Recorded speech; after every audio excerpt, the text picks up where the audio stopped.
হরে কৃষ্ণ। একাদশীর পারণের দিন কি করতে হয়? ভগবানকে ভোগ লাগাতে হয়।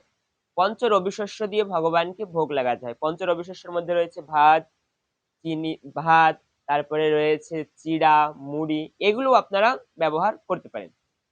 এগুলো দিয়ে ভগবানকে ভোগ লাগাতে হয়, ভগবানকে ভোগ নিবেদন করতে হয়। ভোগ নিবেদনের পরে এই প্রসাদ দিয়ে পালন করতে হয়। সব থেকে ভালো হয় পুরীর প্রসাদ দিয়ে। তো পুরীর প্রসাদ যদি না পাওয়া যায় তাহলে অন্তত পক্ষে ঘরে নিজ গৃহে ভগবানকে ভোগ নিবেদন করে তারপরে পালনা করা উচিত। এবং ভোগের উপর যে তুলসী পাতা দেয়া হয়, তুলসী পত্র, আমি একটা গ্রন্থে পড়েছি যে তুলসী একাদশীর পরের দিন সর্বপ্রথম তুলসী পত্র ভক্ষণ করে পারণা করা উচিত। এটা হবে সব থেকে উত্তম। তাই ভোগের উপর বা ভগবানের চরণে যে আমরা তুলসী পত্র দিয়ে থাকি, একাদশীর পরের দিন সেই তুলসী পত্র সর্বপ্রথম গ্রহণ করে তারপরে পঞ্চরবি শস্য গ্রহণ করে পারণা করা উচিত।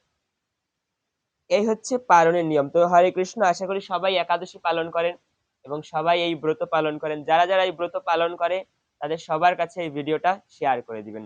হরে কৃষ্ণ। জয় গুরুদেব, জয় প্রভুপাদ।